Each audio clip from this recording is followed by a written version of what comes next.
Hello, Gracepoint. It's so lovely to see you. Welcome to another day of Saturate. I hope Saturate is going well for you so far. When I think about the theme of foundations and putting the big rocks in first, the big important things, making space for the important things in our lives, making that a priority in the start of the new year.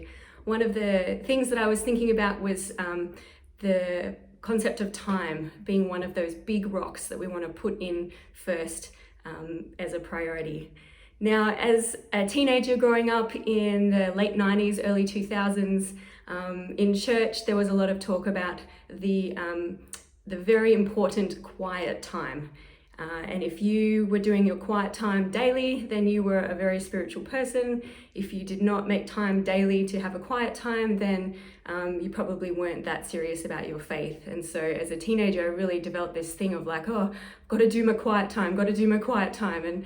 And so I just have been reflecting on that as an adult because I think in a culture of grace, we don't like to talk about things that we should do.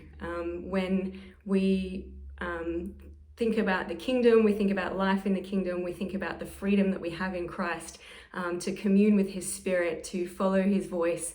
And so when we talk about things that we should do, sometimes we get a little bit hesitant about that. And when I think about my background, being told that the quiet time was the all-important way to connect and commune with God, I can fully understand why we kind of shy away from that. But the way I've been able to reconcile this in my own mind is there's nothing that we have to do in the kingdom. There's nothing that we have to do. We are fully loved, fully accepted, fully appreciated and valued by the Father. But even though there's nothing that we have to do, there are things that will help us, things that will benefit us, things that will help to draw us into his presence. And making time, making space is one of those things that I think, even though we don't have to, I think it's really valuable and I think it's really helpful. So I just wanted to put that out to you that it's not about following rules, it's not about following a formula, but it is about recognizing that in relationship, we need to give the people that we love time. If you are in a human relationship with another person and you never give them time, or you rarely give them time, that relationship will start to suffer.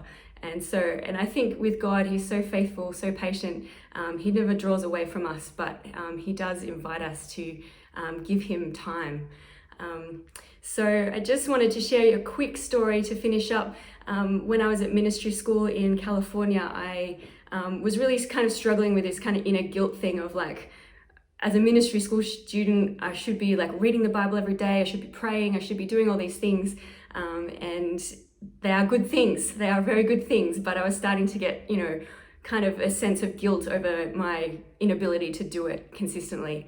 And so one of the things that I did that really helped me kind of move out of that mindset was I couldn't do it every day because I had a really full schedule, but I just accepted that what I could do was one day a week. So one day a week I set aside some time and it started with just an hour. And so I just committed myself every week on this particular day, I'm going to spend 1 hour for me it was 1 hour. But the point is that when I just started small, and just committed myself to that one thing, over time, it grew and it grew. And so after a while, it was like really easy to set time aside every day. And I was just longing to spend time in his presence. So it just was so easy. So I just want to encourage you with that today. If you are struggling to set aside some time to spend with the Lord, why don't you just commit to one day a week, or one day a fortnight, or one day a month, or whatever it is. Just commit to that one period of time, and then you can just let his spirit lead you in that.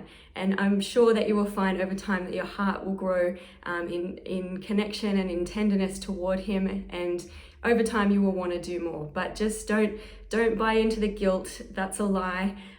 You are loved, and he just is so pleased to spend time with you. So I would encourage you to set some time aside, but do it out of love, do it out of freedom, do it out of relationship. Okay, bless you, Gracepoint. Have a wonderful day. Bye.